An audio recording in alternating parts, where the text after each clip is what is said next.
Join Kids Hut family.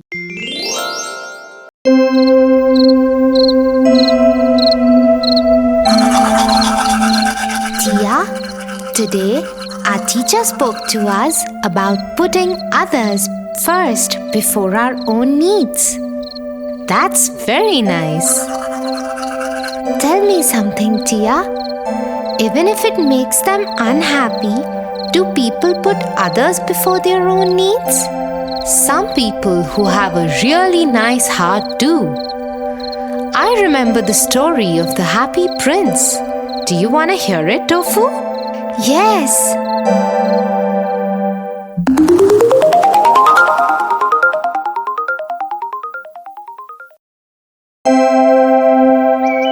Once upon a time, a beautiful golden statue of the most beautiful smiling prince stood in the town center.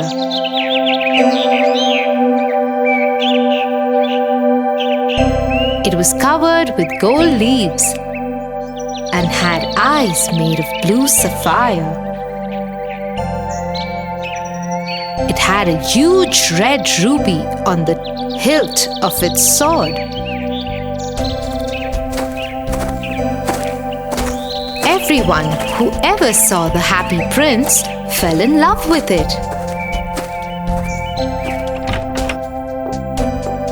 The baker, whose flour had just fallen on the floor, saw it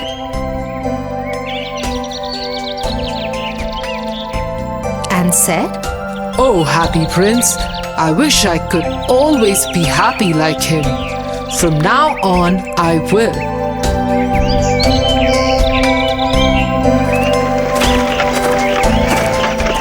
The schoolgirl, whose mother wouldn't buy her ice cream, saw the happy prince and said, "Oh, the happy prince! I wish I could always be like him. From now on, I will."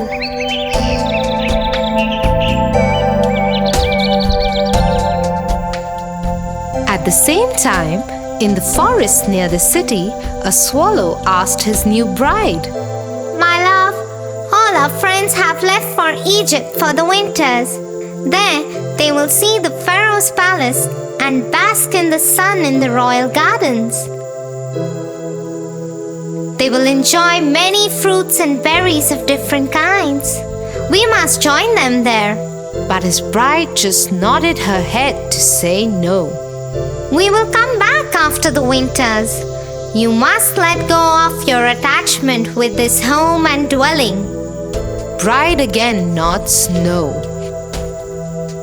"You are being foolish, my new bride, but I must go. My friends wait for me." And so the swallow flies away. After a whole day of flying, he is halfway through the happy prince's city and then begins to feel tired. "I think I will rest the night here and start again for Egypt tomorrow. This golden statue is very beautiful. I will rest between his feet." Just as the swallow was about to sleep, a large drop of water fell on him. "What? Where did this come from? The sky is clear." Just as the swallow was getting ready to sleep again, another large drop of water fell on him. When he looked up, he saw that the prince was crying.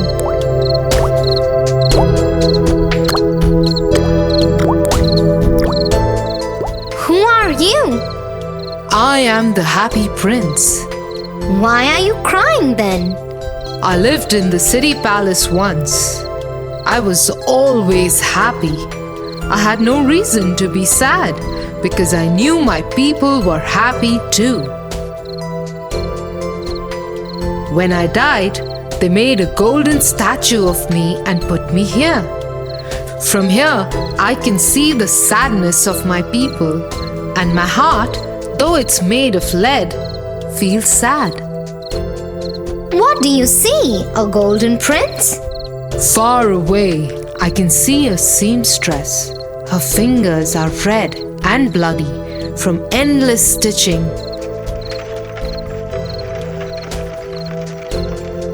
Next to her, on a bed, is a little boy. He is sick with fever and is crying out for oranges. But the seamstress doesn't have anything other than river water to give him. Oh, Swallow, take the ruby from my sword and give it to her. No, no. I have to go to Egypt. I cannot stay. And if I go to the seamstress's house, I won't be able to reach Egypt.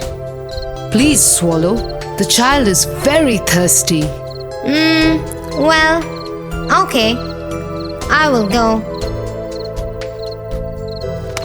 So the swallow took the ruby from the hilt of the prince's sword and flew to the seamstress's house. By the time he got there, the tired seamstress had fallen asleep on her working table. So the swallow kept the ruby on the table. Then he flew around the sick boy's bed, flapping his wings.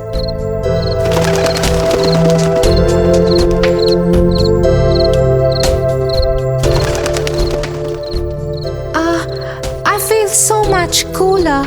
I think I must be getting better.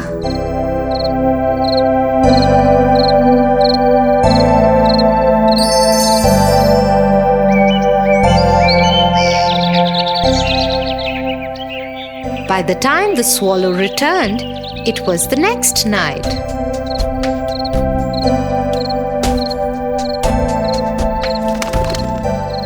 I will now go to Egypt. But the prince was crying again.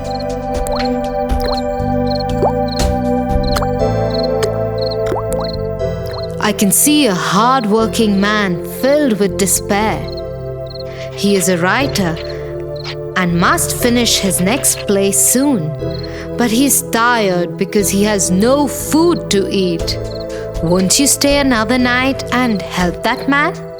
Okay, one night it is. Should I take another ruby to him? Alas, I have no ruby to give him now. But my eyes are made of sapphire. Take one of my eyes. No, no, I cannot do that. But I order you to do so. And so the swallow plucked out the prince's eye and flew away to the writer's house.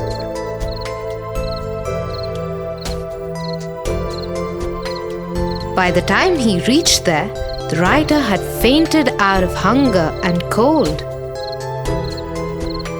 The kind swallow put the sapphire on the writer's desk and collected dry twigs and lit a fire for the writer before he flew back to the prince.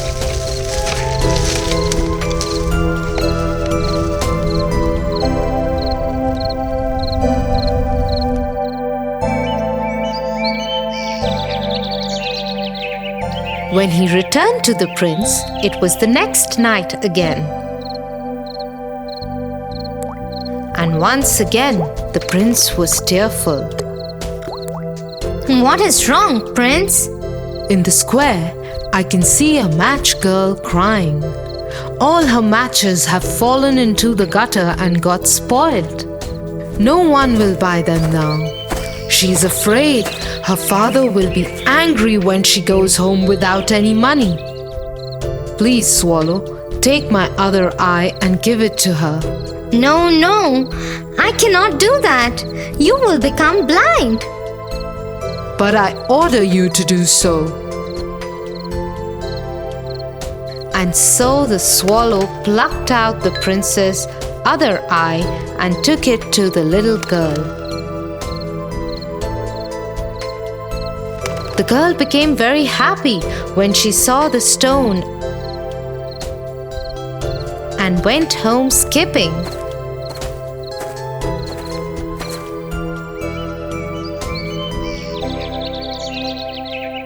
The swallow returned to the prince.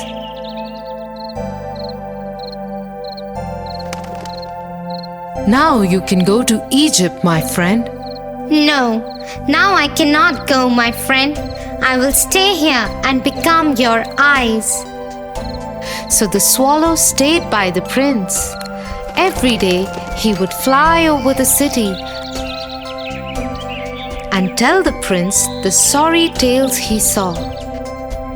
The prince would then tell the swallow to pluck out a gold leaf from his body and give it to the poor people of his city.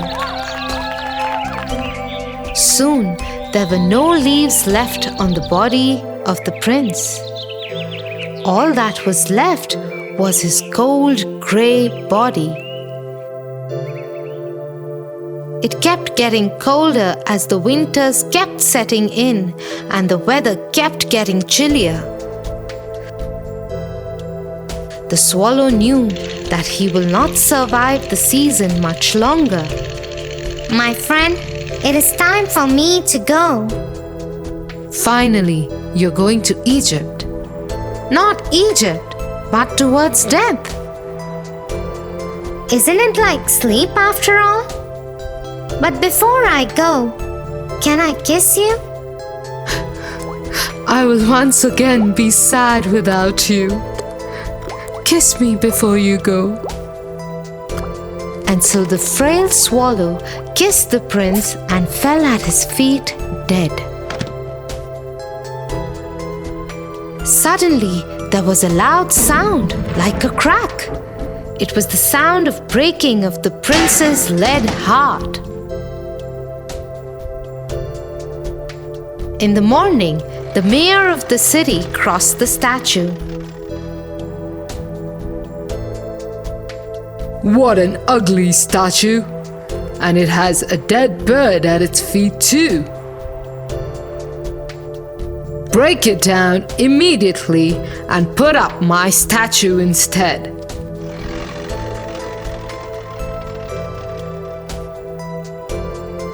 A few hours later, when the mayor's men broke the statue apart,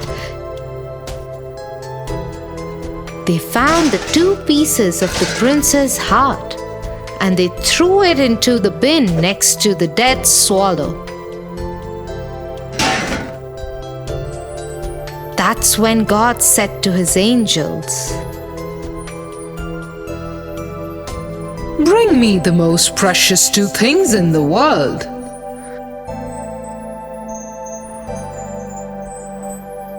and they took the dead swallow and the prince's broken heart to God. Well chosen, my angels. From now on, the swallow will sing in my heaven, and the prince will praise my ways. So you see, Tofu, even if you forgo some happiness by putting others before you, there are always better things waiting for you. Yes, Tia. Now I understand what my teacher was talking about.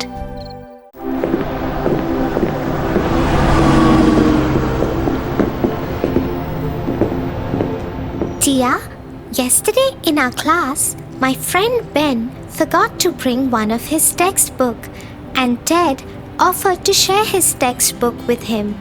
Ben promised Ted to help him in learning football after school.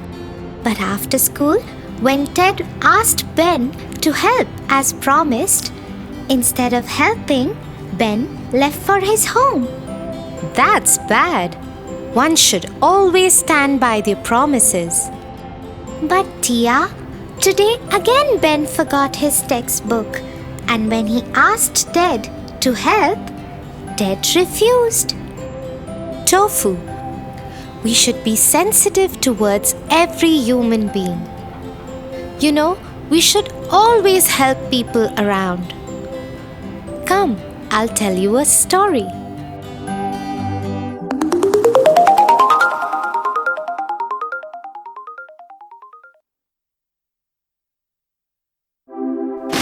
Once upon a time, there lived a beautiful princess in the kingdom of a very humble king. The princess was so pampered by her father that she turned out to be a little proud of the fact that she is a princess.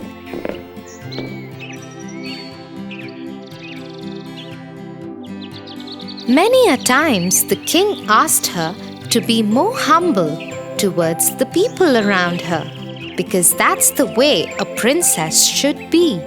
I know, my little princess, that you are my pampered child. But you should be a little more empathetic towards other people. Everybody is same. It's just that some are fortunate, some are not. But the princess just ignored what her father had to say and went out to play with the golden ball that her father had gifted her on her birthday. She loved the ball, but no sooner had she started playing that her ball bounced and went into a pond. Oh God, my favorite golden ball! I would give anything to get back my favorite ball. Anything! Hearing the princess cry out loudly, a frog leaped up and sat on a lotus leaf and said, "Princess, I just saw what happened. I will get the golden ball back for you, but you have to promise me something." How in the world did the slimy frog talk? The princess only wanted her ball back, so she hurriedly said yes. "What is it that you want in return?" "I want you to take me back to your palace and pamper me. I would eat with you, play with you, and sleep in bed with you." The princess was horrified at the very idea and had no intention of doing any such thing. She agreed to the condition as she thought the frog would not be able to reach the palace on his own, and she had no intention of taking him along with her. She told him to hurry and get the ball back and waited with bated breath for her golden ball. The frog jumped into the pond and in no time at all came back with the golden ball. She took the ball from him and ran back to her palace as fast as she could. "Princess, come back! You promised to take me with you! You can't break your promise!" But the princess ignored to his calling and ran as fast as she could. She was relieved when she reached her room and soon forgot all about the frog.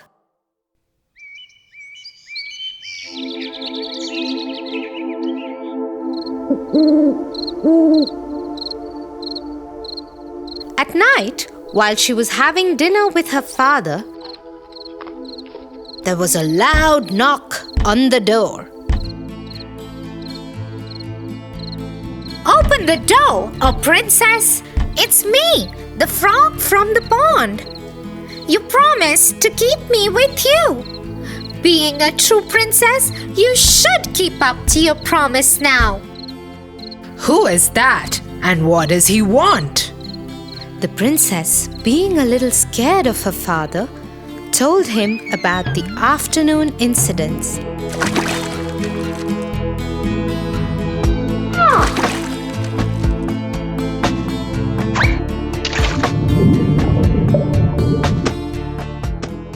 And how she broke her promise.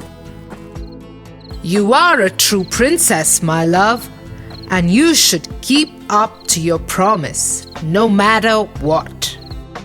Feeling helpless, the princess opened the door and let the frog enter. He hopped on to the seat next to her and asked her to let him eat from her plate. The frog ate till his tummy was full. But the princess couldn't eat a single bite, thinking about the slimy frog eating from her plate. Then the frog asked her to carry him to her bedroom and let him sleep in her bed. Unwillingly, she picked him up in her hands and went upstairs. The frog jumped on her bed and snuggled cozily in her huge, soft bed.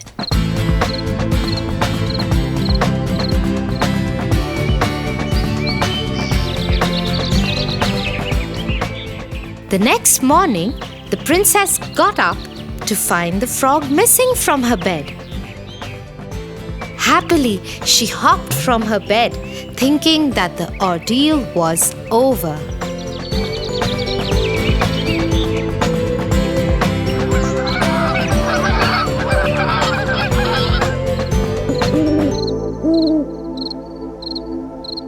But as the night fell, the knock again happened. And again the frog ate from her plate and slept in her bed.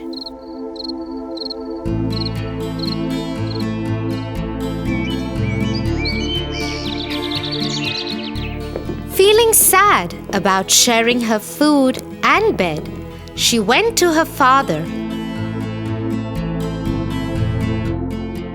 and asked him if she could stop now. The king again told her that a promise was a promise and cannot be broken.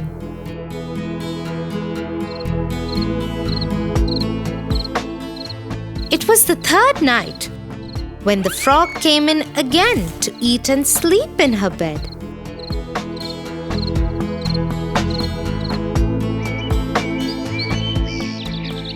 But the next morning, the princess was astonished to see that the frog was not in her bed. And a handsome young prince was standing next to her bed. "What? Who are you? Where is the slimy frog?" "Dear princess, it's me, the frog. A witch cast a spell on me that could be broken only if a princess would let me eat in her plate and sleep in her bed for 3 nights. You broke that spell by keeping your promise, and here I am, standing in front of you. I am the prince from the neighboring country. Would you like to be my wife?" Not able to resist the handsome prince, she said yes, but had something more to say. "Oh, prince, I would love to be your wife. But how would you forgive me for being so rude to you?" She was guilty like hell, but the prince was a humble man. He said, "Oh, my dear princess, I can understand your reasons and I am ready to forgive you. But you have to promise me that in future you won't judge anybody by the way one looks or the job one does. Everyone is equal, and that's how they should be treated, equally." Saying this, the prince took her in his arms and decided to take her to his kingdom, where they lived happily ever after. Oh dear, you are right. We should always keep our promises and help people in need.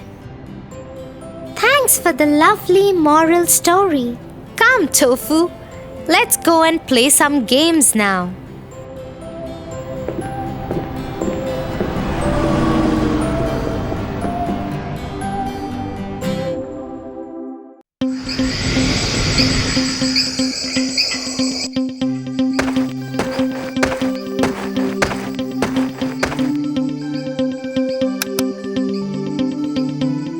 Good night, Tia. Good night, Tofu.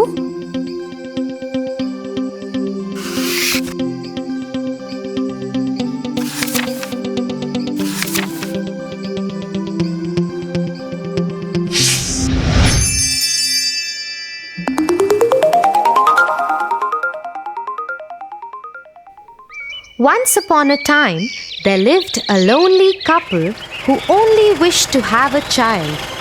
They lived in a little house all on their own. At the back of the house, there was a small little window from which a splendid garden could be seen. This garden was full of very beautiful flowers and herbs. No one dared to enter the garden as it belonged to a witch named Dame Gothel. One day, the woman saw a plant called rampion, which is used to make salads. Dear husband, I have a strong desire to have a salad made out of that plant. Oh, but that belongs to the wicked witch. Oh, please do something. I really want to eat those rampions. Okay, dear, I will try to get it for you. At midnight, the husband climbed the wall into the garden of the witch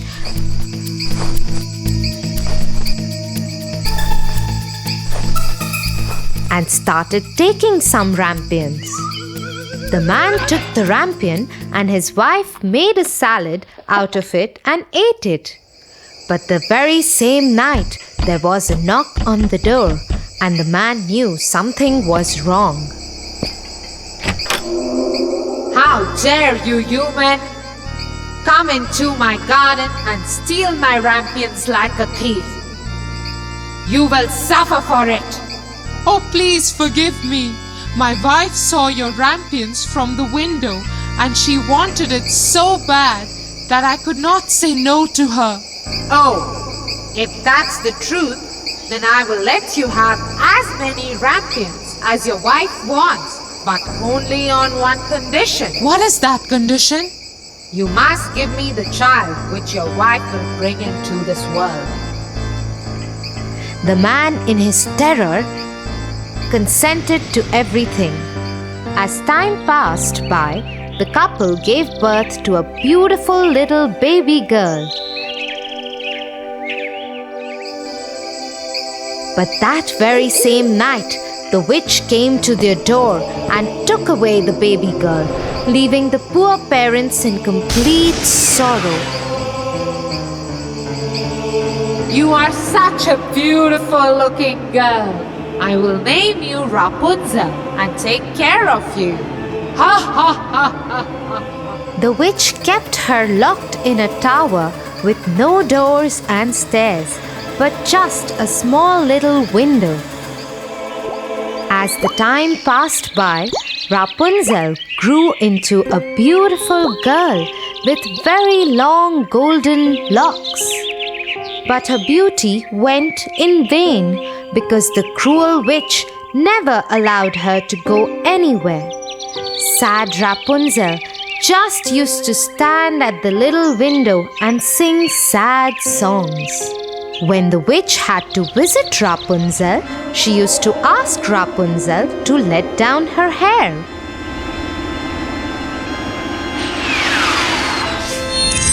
Rapunzel, Rapunzel, let down your hair to me.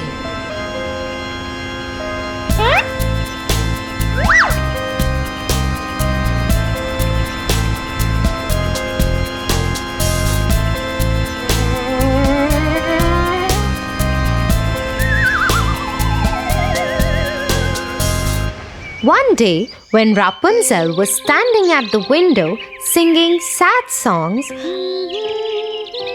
la la la, a very handsome prince was passing by. He stopped and looked here and there to see where this beautiful voice was coming from. La la la. Oh, what a beautiful song! Who is singing so beautifully?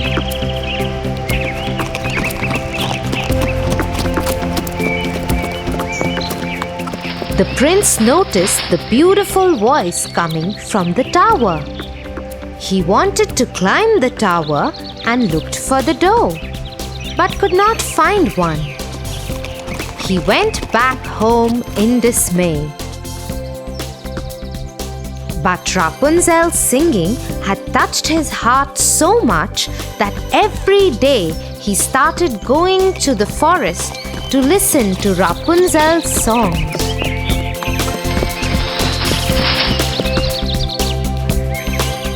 One day, he was standing behind the tree when he saw the witch coming. And he heard what she said. Rapunzel, Rapunzel, let down your hair to me. Then Rapunzel let down her long, beautiful hair.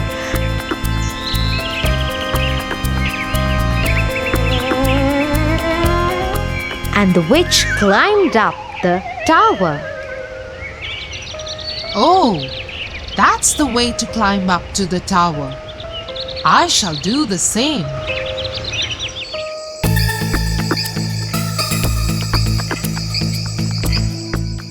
The next day, when it began to grow dark, he went to the tower. Rapunzel, Rapunzel, let your hair down to me. Immediately the hair fell down and the prince climbed up.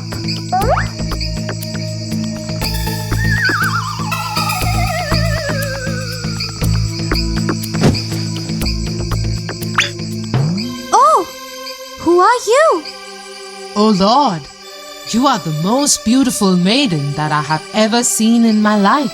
I have lost my heart to you. Will you marry me? Will you be my wife and live with me in my kingdom? Oh, my prince, I wish that was possible.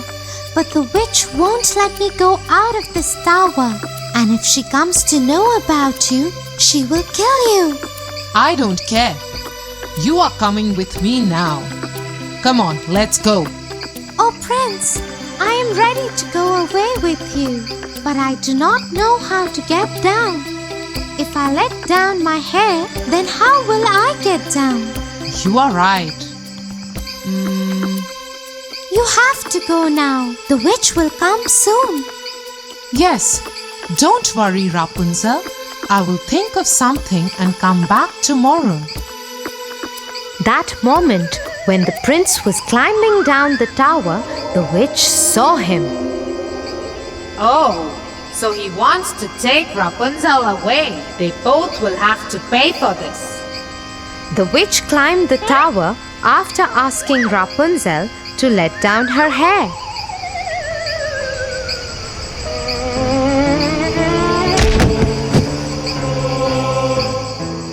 You treacherous girl! How could you even think of betraying me? You shall pay for this. The witch took a big pair of scissors and chopped off her long, beautiful tresses. Rapunzel was left all alone in the desert by the witch to live in grief and misery. Meanwhile, the prince returned the next evening to take Rapunzel away. Rapunzel, Rapunzel, let down your hair. The wicked witch let down the long braid that she had chopped off from Rapunzel's hair, and the prince climbed the tower without knowing what danger was awaiting him. When the prince was about to enter the window, the wicked witch chopped off the braid just to see the prince fall off the tower into the thorny bushes under the tower. The prince started bleeding from his eyes as the thorns blinded him completely. The witch cast a spell on the prince, and he wandered in woods around the world without any sight and survived in poor conditions. Meanwhile, the prince roamed about in misery for 2 years, and finally he got to the desert where Rapunzel was left by the witch. La la la. He suddenly heard the beautiful, sad voice of his beloved and started shouting in excitement. That voice! That voice! Is it you, Rapunzel? Is it really you?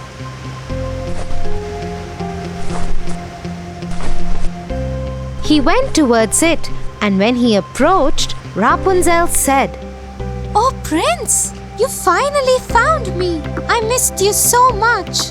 I am so happy to see you that I can't stop crying. Two of her tears fell on his eyes, and they grew clear again, and he could see with them as before. I can see again. Oh, my sweet Rapunzel, what have they done to us? Let's go back to my kingdom. He took her to his kingdom. After a year, Rapunzel gave birth to a pretty little baby girl who looked just like her, and they lived happily ever after.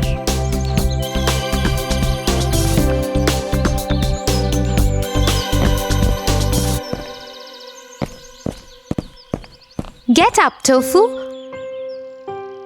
or you'll get late for school. Get up, Tofu. Tia, you? What happened? That was... Yeah, I know. That was me in your dream. Now get up and get ready.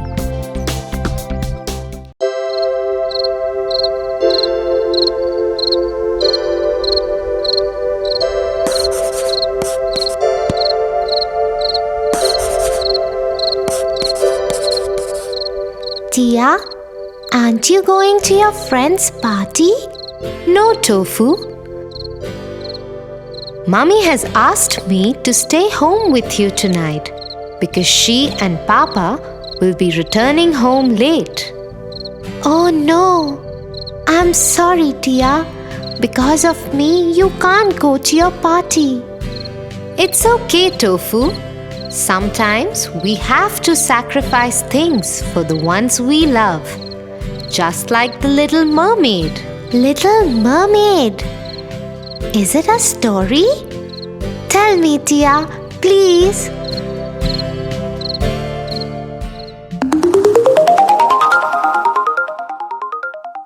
The Little Mermaid.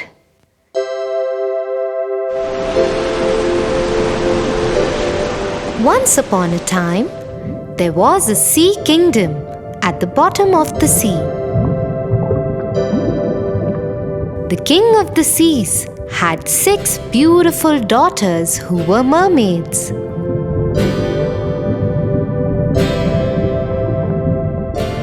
They were all very beautiful, but the youngest of them was the prettiest of them all.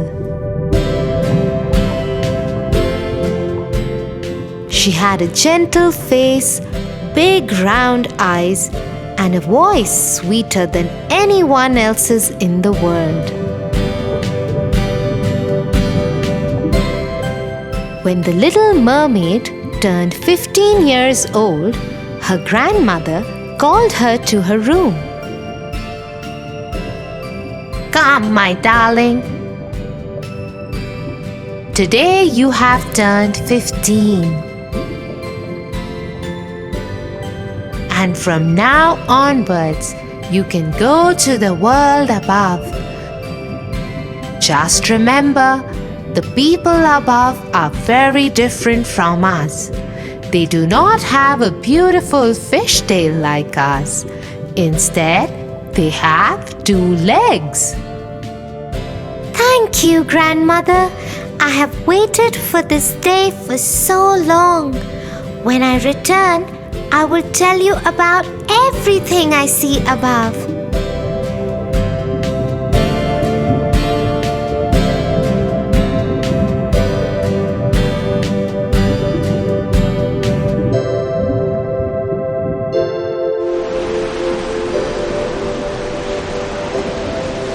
That night, the Little Mermaid went to the surface of the water. The sight of the stars and the cool breeze that touched her face took her breath away. She was just getting used to the feeling when she saw a big ship across in front of her. Aboard it were many men, and they were celebrating the birthday of the young prince who had just turned 16. The little mermaid was mesmerized with the handsome looks of the prince. She couldn't take her eyes off him as the ship sailed past her. She was so lost in him that she did not notice the storm build up in the sky and the sea begin to rage. The ship had only sailed a little further when the storm shook it up. The sailors tried to stir it to safety, but many men, including the prince, fell into the sea. The little mermaid rushed to him and saved him from drowning. She took him ashore. Don't worry, you are safe. Open your eyes. But the prince lay unconscious. The mermaid decided to get help.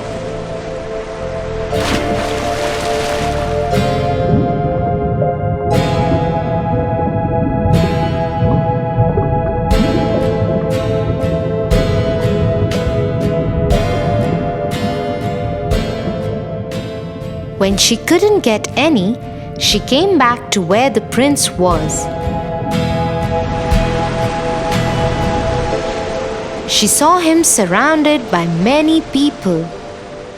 A beautiful princess was kneeling by him as others worked to awaken him. The prince opened his eyes, and the little mermaid was relieved that her prince will be saved now. You saved my life.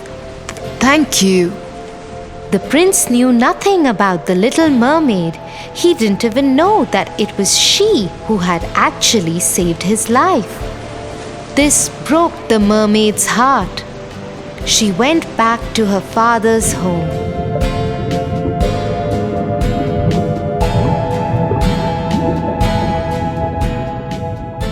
She told her sisters and grandmother what had happened.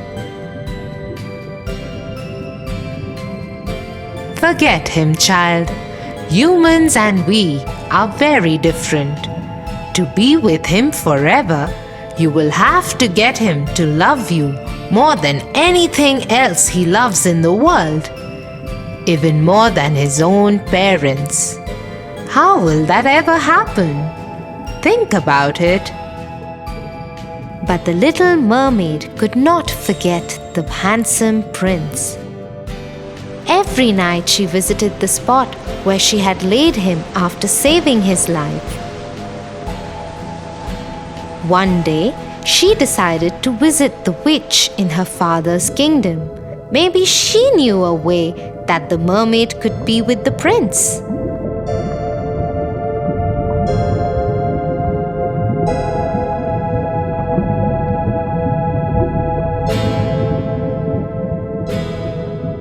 Yes, there is a way. I can send you to the land above the sea. You will lose your fishtail and have legs. If by the second sunset you can get the prince to love you more than he loves his parents, then you can be with him forever. Otherwise, you will die and become foam in the sea. But in return, you must give me your voice. But without my voice, how will I make the prince fall in love with me? You still have your pretty face and eyes. You will also be the most beautiful dancer anyone has ever seen. Now go. In a flash, the mermaid found herself on the land. her fishtail turned into human legs. It caused her pain, but she could not even scream because the witch had taken her voice away.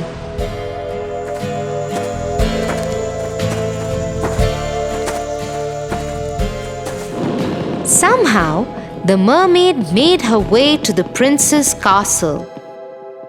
There was a big celebration going on there, but the guards would not let the mermaid enter because they didn't know who she was, and she couldn't answer them when they asked her about it. So she was not allowed to enter. Somewhere in the castle, music started playing. Remembering what the witch had said about dancing, Little Mermaid started dancing.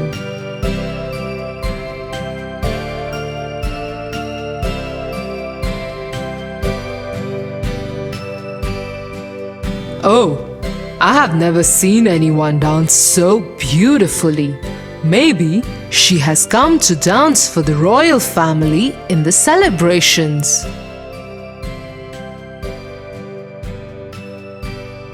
Oh, she is a dancer. Let me take her to the court. Once the mermaid reached the royal court, she saw that the celebration was for the wedding of the prince. Little Mermaid was heartbroken.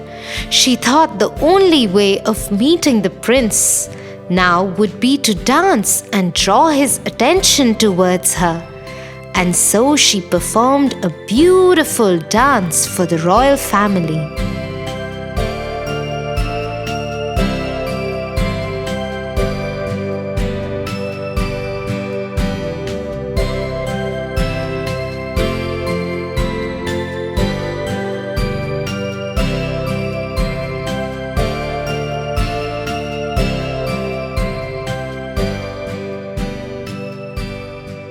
When the prince saw her, he came up to her. Hello, young lady. I have seen you in my dreams. Who are you? In his heart, the prince hoped that she would be the one who had saved him from drowning. He longed to hear the voice that had saved him when he was dying. But no sound came out when the little mermaid tried to reply. Forgive me. I think I am confused between you and someone else. But please do join us. The prince led her to the ship on which the wedding was going to take place. Many people spoke to her, but she could not answer anyone. The princess was especially kind to her and took special care of her. I know you saved the prince that day. Thank you. Because of you, I have found the love of my life. Please always stay with us. The little mermaid saw that the princess and the prince loved each other and were very happy together. She decided not to pursue the prince anymore. He belonged to another woman. Although her heart ached to let him go, she happily attended the wedding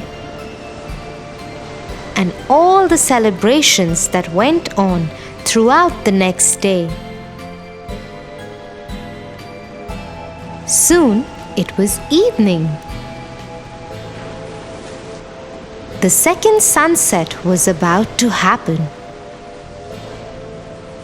The little mermaid knew she would die and become foam on the sea.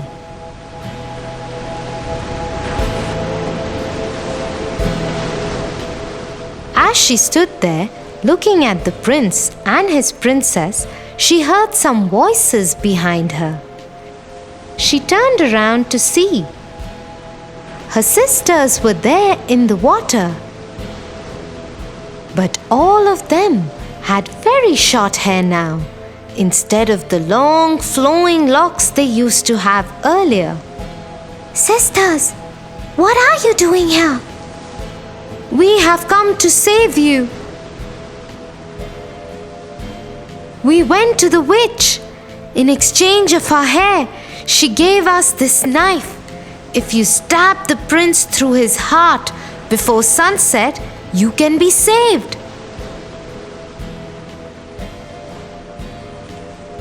Handing the knife to the youngest sister, all the other sisters vanished under the water once again. The little mermaid stood there holding the knife to her heart. She looked at the newlyweds once again. She knew what she had to do. At the sunset, she tossed the knife into the sea. Goodbye, my love. And so, for the happiness of her beloved prince, the little mermaid sacrificed her own life and joined the sea as foam.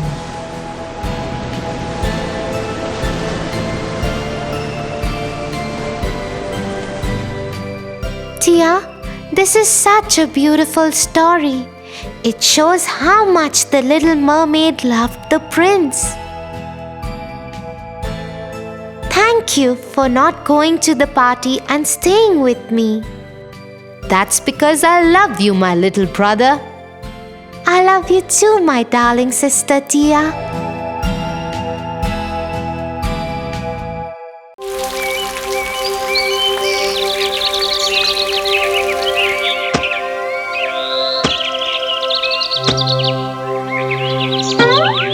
Hey, Tofu. Do you want to come with me?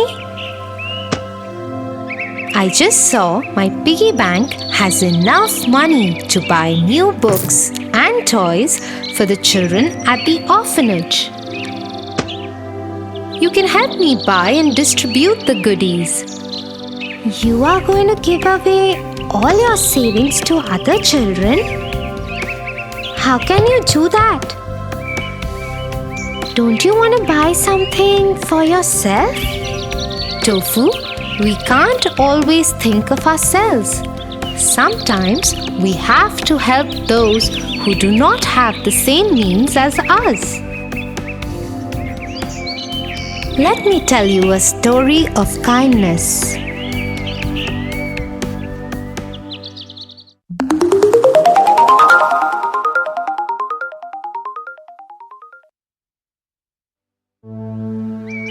This is a story from a long time ago in Nottingham, England, when Prince Richard ruled the country. His younger brother, Prince John, was a wicked prince who took care of the state while the king was away for wars. Prince John was unkind to common people of Nottingham and had no consideration for the poor. Under his charge, the rich became richer while the poor became poorer.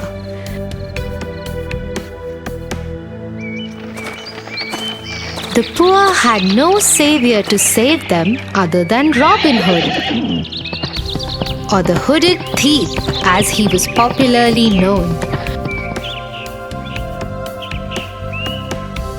Robin Hood had a trusted companion called Little John.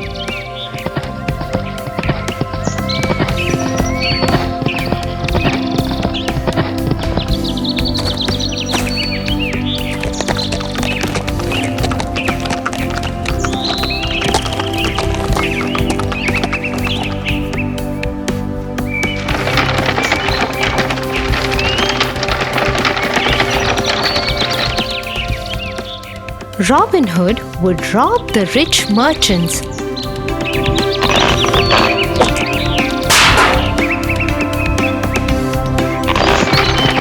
prince's caravans that carried the huge taxes collected from the poor as they crossed the Sherwood forest, which was the home of Robin Hood, on the way to the prince's treasury. And he would distribute the loot amongst the poor. His generosity earned him the name Prince of Thieves amongst the common people, and also many rewards that were announced by the sheriff for his capture.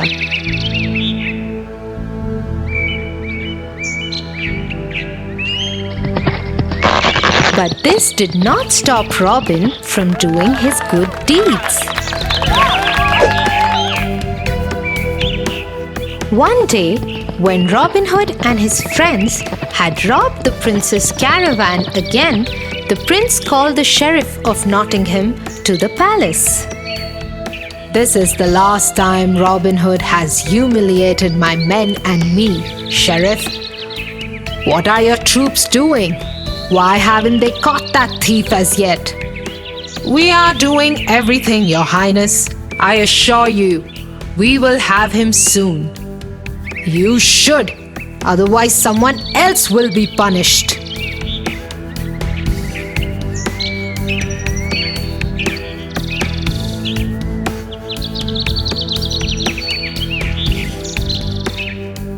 The sheriff made a new plan with his men. He decided to announce an archery competition to be held in Nottingham, and the winner would be announced as the best archer in Nottingham and also win a kiss from the maiden Marian. One day, Robin Hood's friend Tuck came to visit him. Have you heard of the archery competition that the sheriff has announced for tomorrow?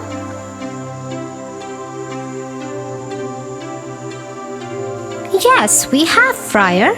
And the men and I think Robin shouldn't go to it. It is a trap laid by the sheriff. All of England knows that Robin Hood is the best archer by far. Robin doesn't need to go and prove anything there. You worry too much, Little John. Lighten up. We will go and have some fun tomorrow. And to ensure that no one recognizes us, we'll wear disguises. And so the next day, Robin Hood and his friends wore disguises and went to the competition.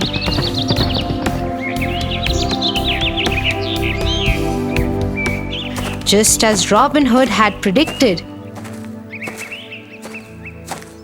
no one was able to recognize him.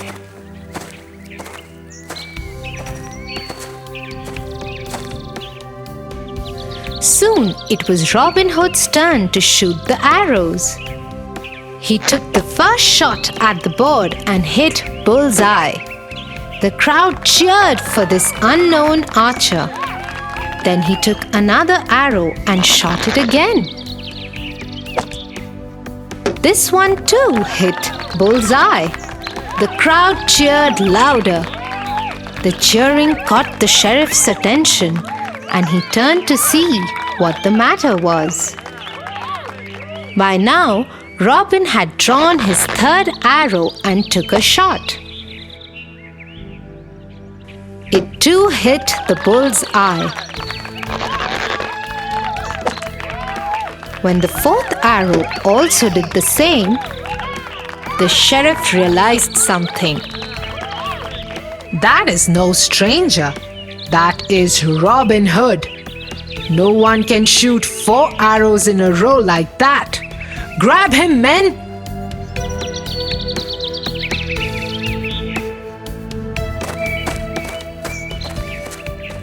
The whole crowd broke into a frenzy as the sheriff's men arrested Robin Hood. Off with his head! But Little John moved like a lightning flash and grabbed the prince and put a knife to his throat.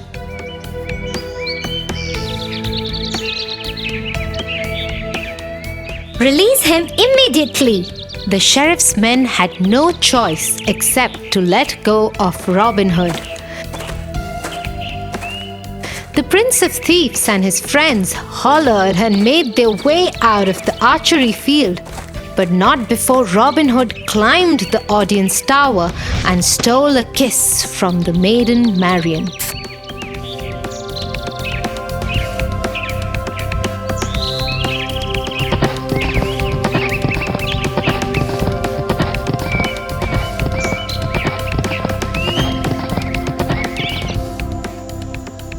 Back at the Sherwood Forest, Robin Hood and his friends got together and celebrated.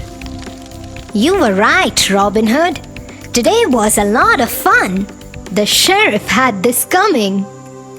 I am sure you surprised Maiden Marian too. Well, not as surprised as the prince is going to be when he finds out that we stole 4 bags of gold from his treasury during the sheriff's archery competition. Everybody laughed heartily.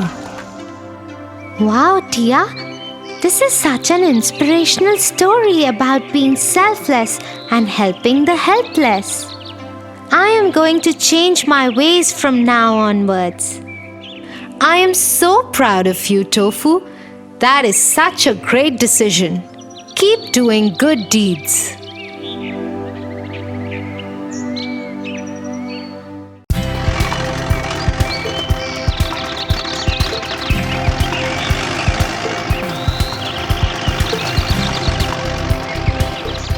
Tia, I think we will take long to reach. Can you please tell me some interesting story? Why not, Tofu? Let me tell you a story about a princess and a bad fairy. Sleeping Beauty.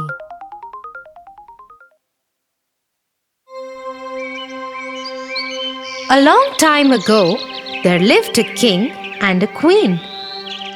They wished for a child for a very long time.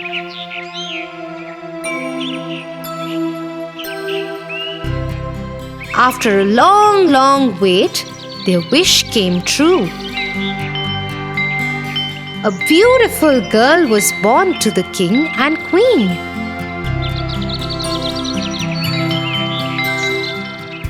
The king announced to his people, "We are blessed with a baby princess, and her name is Sunshine." Hooray! Said the people.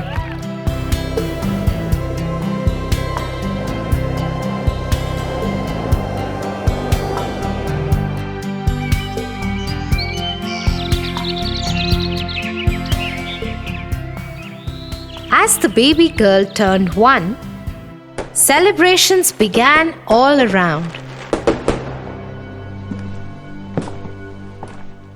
A big party had to be planned.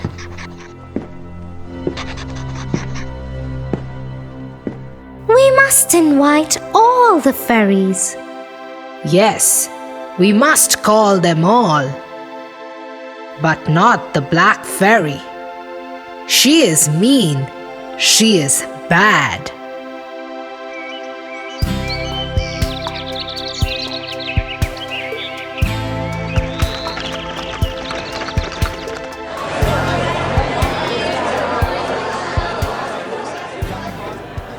The party was a lot of fun. The baby princess looked lovely. All fairies brought with them some precious gifts and blessed the little princess to be a clever and kind girl. Suddenly, the castle was filled with blue smoke and nobody could see anything. As soon as the blue smoke settled, King and Queen were shocked to see the Black Fairy.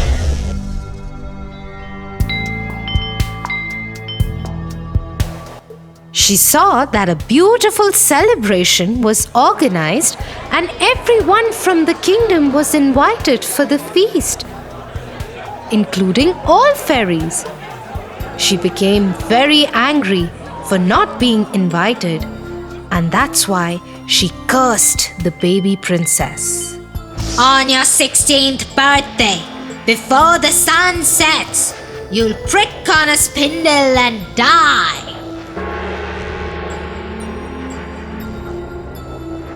She screamed in anger and vanished. Everybody was shocked. Suddenly, a young fairy who had not yet given her blessings to the little princess said, I can't take away the black fairy's curse, but I'll definitely try to help. When the princess pricks herself, she won't die. Instead, she'll go into a deep sleep and shall only awaken with a kiss from a prince who loves her.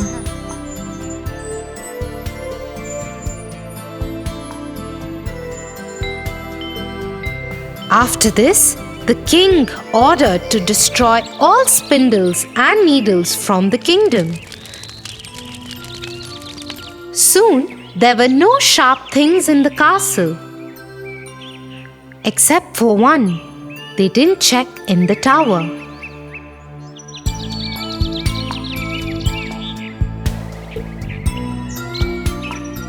As years passed by, the baby grew under supervision of fairies and turned out to be a very beautiful young girl.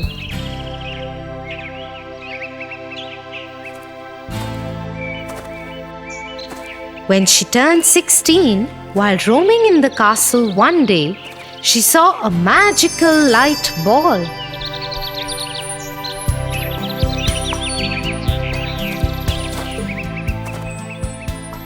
And followed the light ball.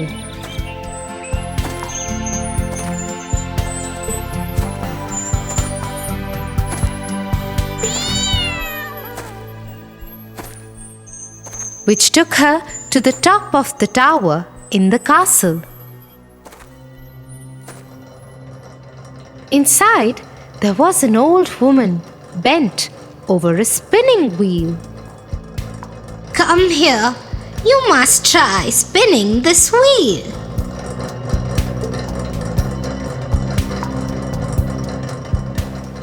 Oh, what is this?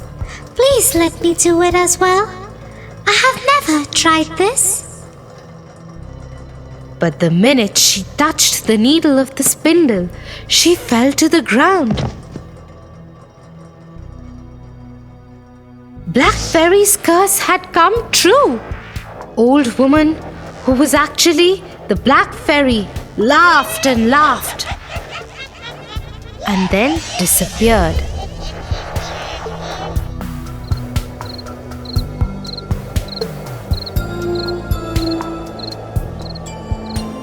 The king, who remembered the words of the last fairy, made her daughter, the princess, to lie in a room for many years to come. Fairies saw the princess sleeping, and everyone thought that she was extremely beautiful. They all said at once, Sleeping Beauty. Soon, this name became popular in town, and everyone started to mention Princess as the Sleeping Beauty. The whole kingdom was sad. Fairies noticed this and decided, Let the whole kingdom fall asleep, so when the princess wakes up by her prince, she wouldn't be alone.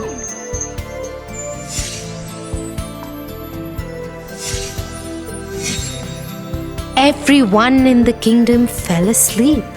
The king, the queen, the servants, soldiers, everyone in town fell asleep. Even all the animals fell asleep. Everything in the kingdom stopped. Soon, a thick forest grew around the castle and hid it.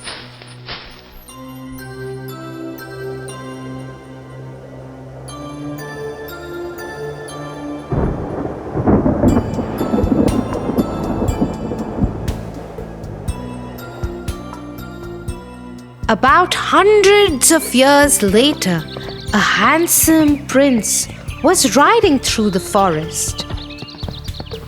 He saw the strange-looking castle.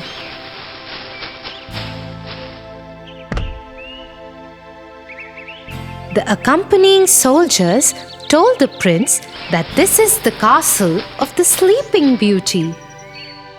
He had heard stories of Sleeping Beauty and started to explore it.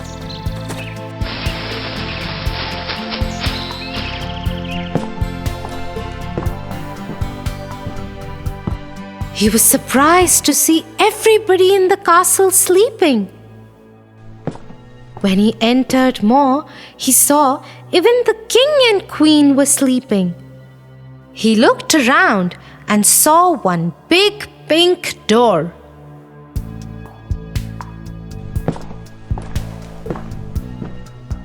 He tried to open the door, but it was difficult to open as it was closed for so many years.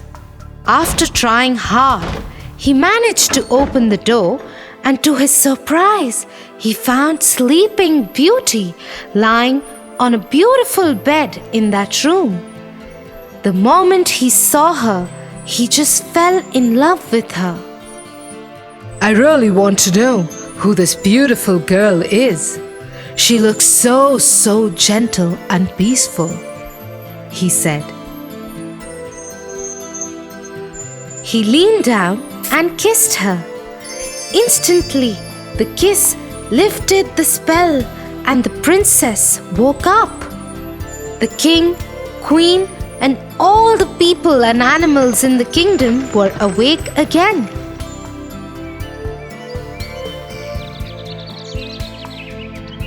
The kingdom was full of joy, and there were celebrations all around.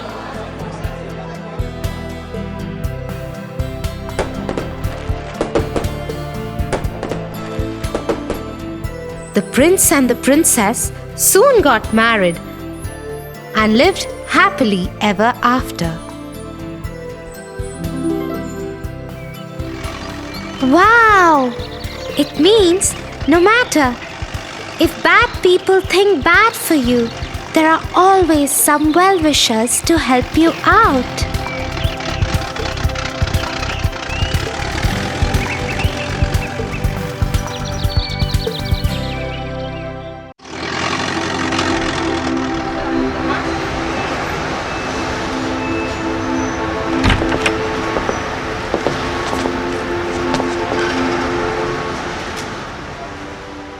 Look at that man, Tia. He looks so scary. I wouldn't want to be around him. That is not a nice thing to say, Tofu. Just because he scares you doesn't mean he's not kind and caring. Let me tell you a story of the Beauty and the Beast.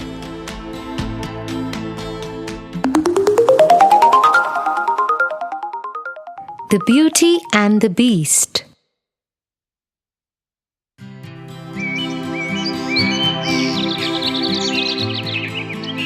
Belle lived in a village with her father Maurice, who was an inventor. One morning, as she was returning from the market, a hunter named Gaston stopped her. Gaston was an arrogant young man. Everybody in the village knew he always got what he wanted.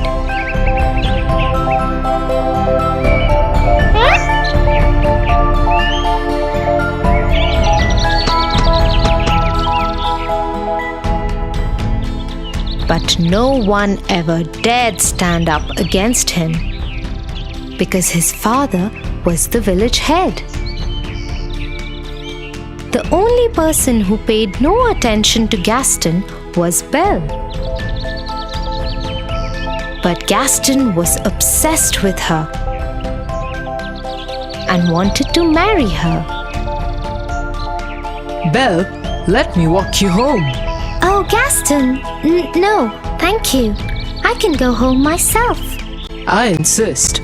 I have to talk to your father about something important too. Belle continued walking, ignoring Gaston, who started walking with her.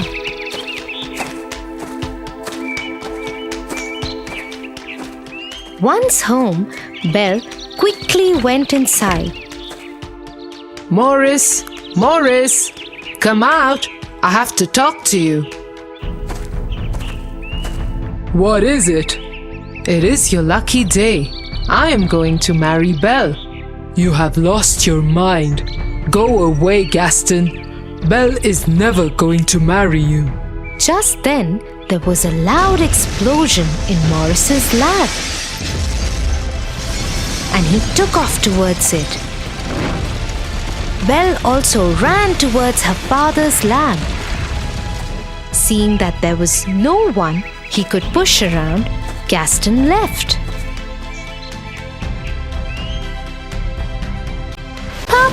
Papa, are you alright? I have done it, Belle. My experiment was successful. I am leaving for the fair in the nearby village immediately. You will see, my child. People are going to love this. And so Morris leapt on his horse Philip and rode off.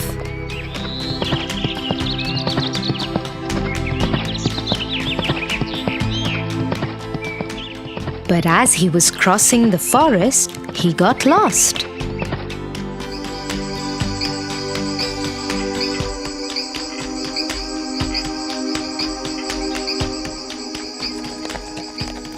After a few hours, Philip and he landed in front of a huge, lonely castle.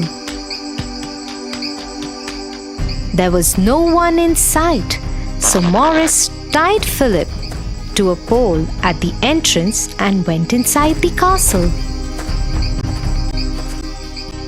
It was pitch dark inside. A few candles were lit in the corners. Hello? Is anyone here? I am lost. Can you help me? A large shadow came across the wall. As it came into light, Morris saw that it was not a man, but a huge, angry beast with an ugly scar across his face. How dare you enter my castle? You need help? I will help you. I'm sorry. I will leave immediately. And Morris started running back the way he had come. But the beast got him and started dragging him.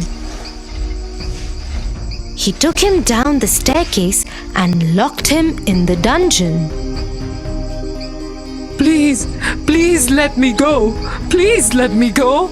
You will stay here forever. This dungeon is your world now.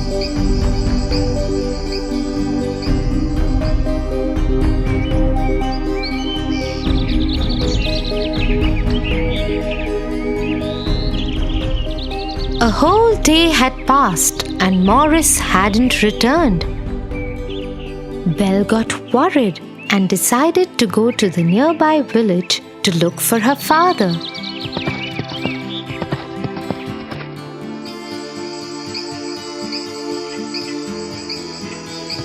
But she too got lost in the forest and landed up at the same castle. Philip was still there, tied to the pole. Belle decided to go inside, just in case her father was there. Hello? Papa? Anybody here? How dare you enter my castle? Get out right away before I lock you in the dungeon too. Suddenly, the beast moved out of the shadows and stood in front of Belle. She was terrified of him, but dared not run. Somewhere from far away, she could hear another voice. It was her father. Please, please let me go. Let me go, please. Open this door. Let me go, please. Do you have my father? Can you please let him go? Hey, what are you saying? I will stay instead of him. Please let him go. Hearing this, the beast took Belle's hand and dragged her up the stairs.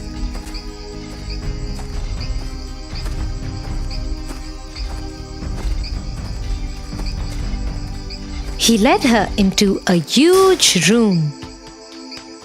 So be it.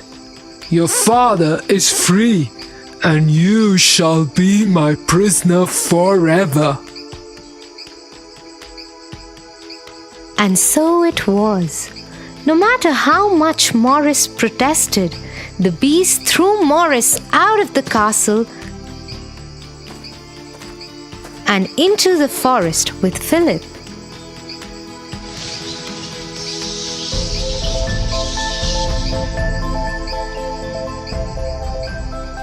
When dinner time came, Belle did not join the beast for dinner. Instead, she stayed in her room crying. The beast entered her room and said, If you are going to stay in this castle, you have to follow its rules. You are expected at dinner. Don't you dare miss it next time. You are a monster! You didn't even let me see my father one last time! Go away! I hate you! Seeing Belle heartbroken, the beast felt bad. He pulled out a hand mirror from his coat and gave it to her. In the mirror, she would be able to see whomever she wanted to see at that moment. Belle looked into the mirror and saw her father finally leaving from the castle and riding into the forest. But to her horror, she saw he and Philip had suddenly been attacked by a pack of wolves. She gave out a loud cry and ran downstairs out of the castle gates and towards her father. Soon, she found herself and her father Morris surrounded by ferocious wolves. Just as the wolves were about to attack Belle, a large paw grabbed one of them by the neck and threw it away. The wolves now turned on the beast, who had decided to follow Belle and help her save her father. The beast scared them off, but not before they had bit into his arm and injured Morris too. He put Morris on Philip, who took off riding as soon as his master was secure.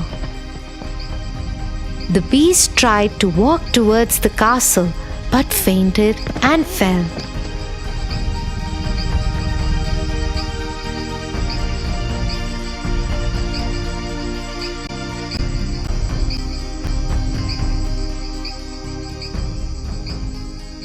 He woke up 2 days later to find Belle sitting by his bedside in his room. The wounds on the arm had been bandaged. You didn't go? You are awake. I hope you're feeling better. Thank you for saving our lives. Over the next few days, Belle nursed the beast back to health.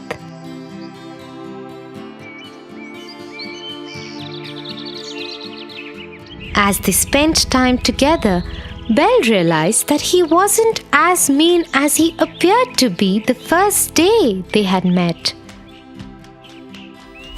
In turn, the beast learned to change his ways and became gentler and kinder.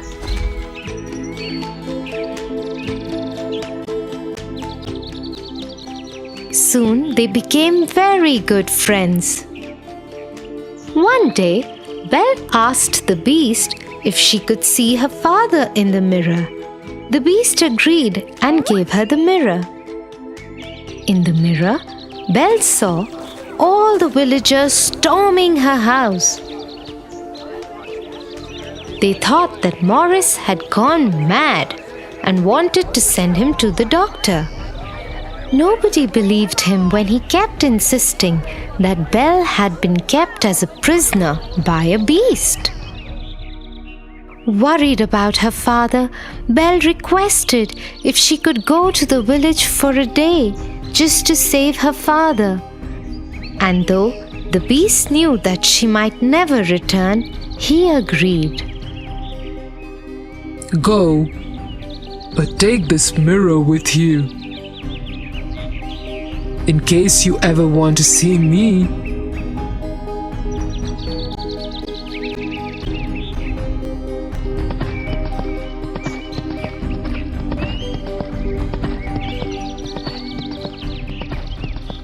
Once Belle reached her house, she stood between her father and the villagers and tried to explain the truth. But the angry mob, led by Gaston, who wanted revenge from Morris and Belle for turning his wedding proposal down, wouldn't listen. Gaston grabbed Belle's hand and tried to get her out of the way. As she struggled to free herself, the beast's mirror fell out of her pocket. In it was the beast, looking right at them all. Goodness! She's shown the beast the way to the village. We must go and kill him before he comes here. The angry mob started marching towards the castle with fire torches and swords. They left behind Morris and Belle locked up in their house. Soon they stormed the castle gates. Gaston went upstairs and challenged the beast to a fight.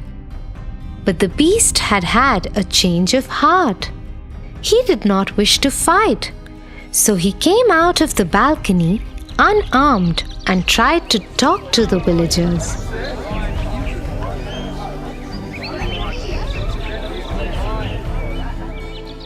But Gaston wouldn't have it. He wanted to kill the beast, and so he attacked him. His sword pierced through the beast's stomach. Shocked, the beast swung his arm to protect himself. Scared, Gaston stepped backwards and fell off the balcony and died.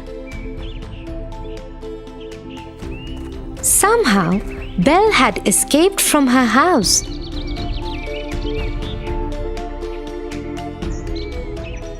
And reached the balcony just as the beast fell on the floor.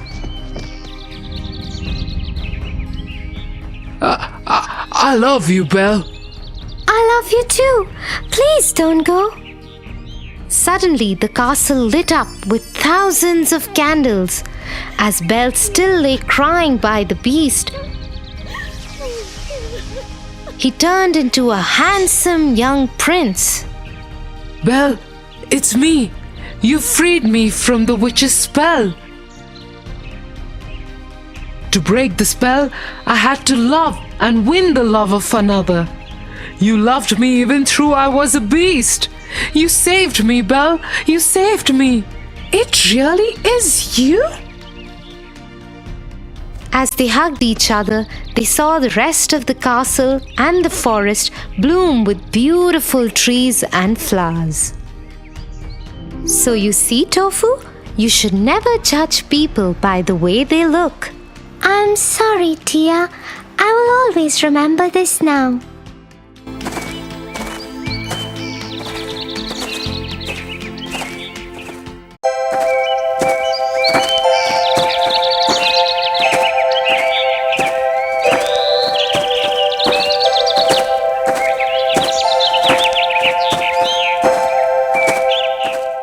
You know, my friend John stays with his cousins. Yesterday, he came late to the class and the teacher scolded him a lot. John said his cousin brothers made him finish their course before they let him leave for school. He said they always trouble him and make him do a lot of housework. Oh no, he must feel really bad. John is a very nice boy.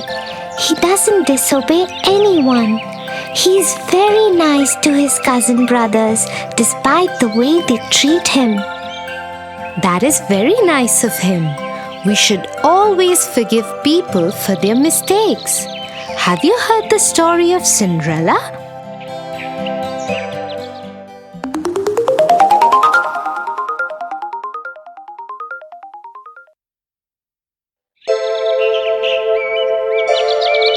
Once upon a time, there lived a young girl called Cinderella. Cinderella's mother had died, and so her father had married another woman who had 2 daughters.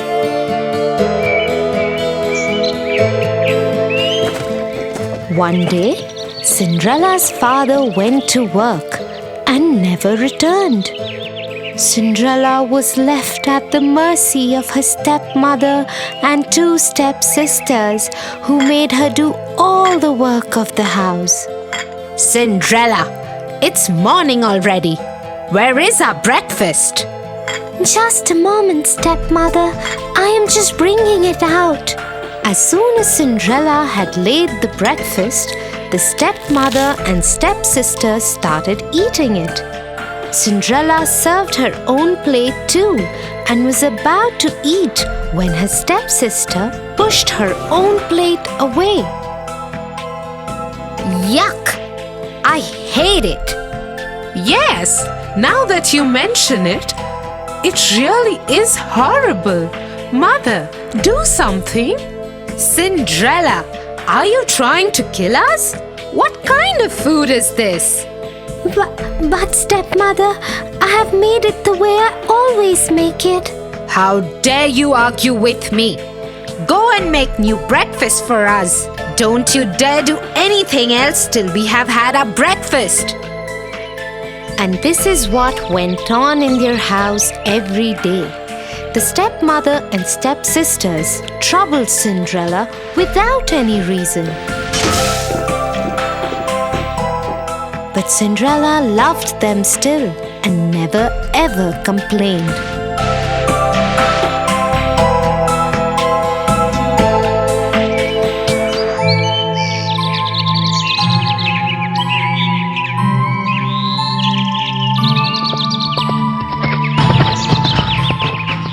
One day, an announcement was made in the village. Let everybody know. There will be a royal ball at the palace tomorrow night, and the king's son, Prince Charming, will marry a maiden from amongst the guests. Everybody from the village is invited. The whole village was excited. Even Cinderella's stepmother and stepsisters couldn't stop talking about it in the house. And that is how Cinderella found out about the ball. The royal ball! Prince Charming! The whole village is invited. I will finish my work quickly so we can all go together. Won't it be just wonderful? You? Who said anything about you going? You will stay here and polish our shoes till you can see your face in them. And so, with a heavy heart, Cinderella saw her stepmother and stepsisters dress up and leave for the royal ball the next day. Once they had left, she cried bitterly. Suddenly, her room lit up, and Cinderella saw the most beautiful fairy she could imagine. She held in her hand a delicate wand. Who are you? Get up, child. I am your fairy godmother. I am here to get you to the royal ball. Really? I never knew I had a fairy godmother. But how will I get to the ball? I don't have anything to wear. You don't worry about that, my child.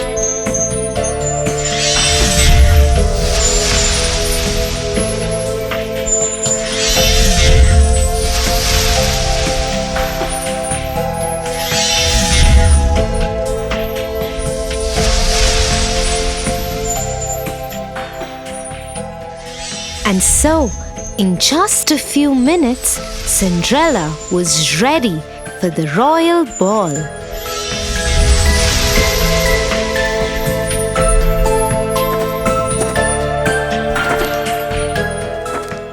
As she thanked her fairy godmother and got aboard the chariot, she received a word of caution from the fairy godmother. Remember to be back home at 12, otherwise the spell will wear off.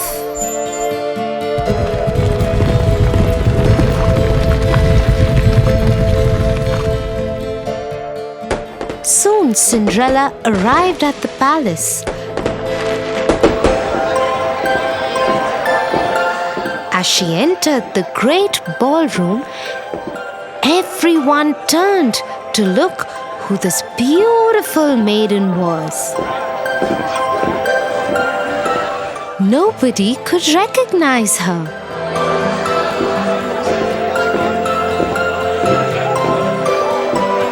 Not even her own stepmother and stepsisters. Prince Charming walked to her. May I have this dance with you? Yes, Your Highness. And so Cinderella and Prince Charming danced together throughout the evening.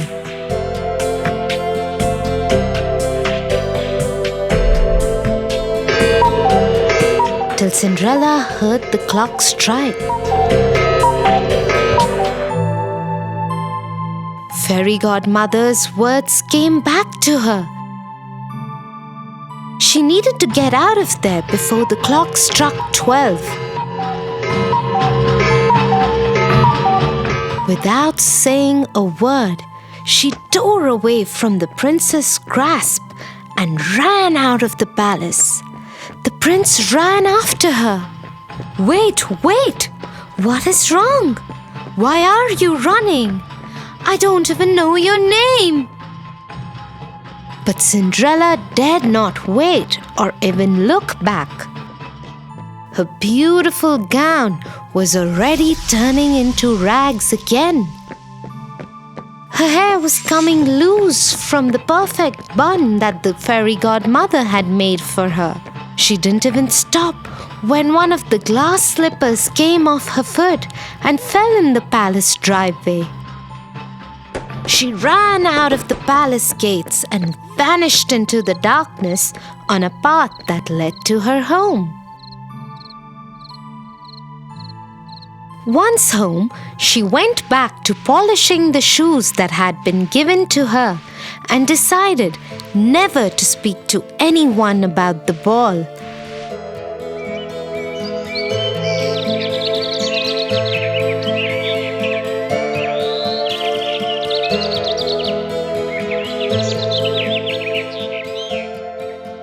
A few days later, 2 men from the palace showed up at their door. The lady that Prince Charming fell in love with left behind her glass slipper at the royal ball. The prince believes that such a beautiful slipper could fit only his beloved. And so we're asking all the girls in the village to try the slipper. The one whom it fits would be the one the prince will marry. If you have any girls in the house, please ask them to try the slipper. Oh, yes. I am sure it was one of my daughters. The slipper would fit one of them. And so both the stepsisters tried to fit their foot into the slipper one by one. They pushed and pushed, but couldn't get their foot in. Looks like it wasn't your daughters after all. Is there any other young lady in the house? No, there isn't. You can leave. As the king's men made ready to leave, suddenly the door of the house was thrown open. And Prince Charming himself stood there. Who is this beautiful girl in the upstairs window? Madam, you have lied to us. I demand that the girl be called forth and try the slipper. Yes, but she is only a servant girl. Nevertheless, Cinderella, come down here at once. Yes, stepmother. The moment Prince Charming saw Cinderella, he knew he had found his beloved. He took the slipper from the king's man and slipped it onto her foot himself. The slipper fit perfectly in a moment. Cinderella was once again transformed into the beautiful maiden from the night of the ball. Prince Charming took her to the palace with him.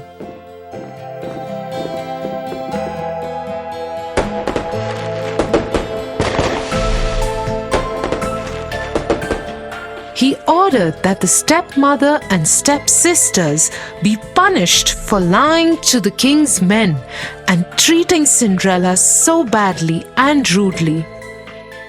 But being the kind-hearted person that she was, Cinderella asked for them to be forgiven. The prince fell in love with her even more for her generosity, and they lived happily ever after.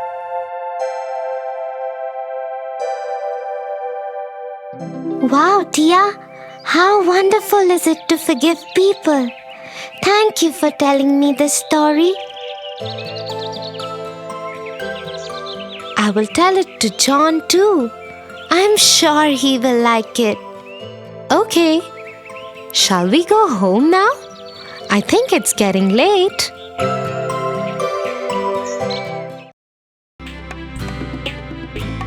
For your favorite rhymes, stories, and more, join Kids Heart family. Subscribe here.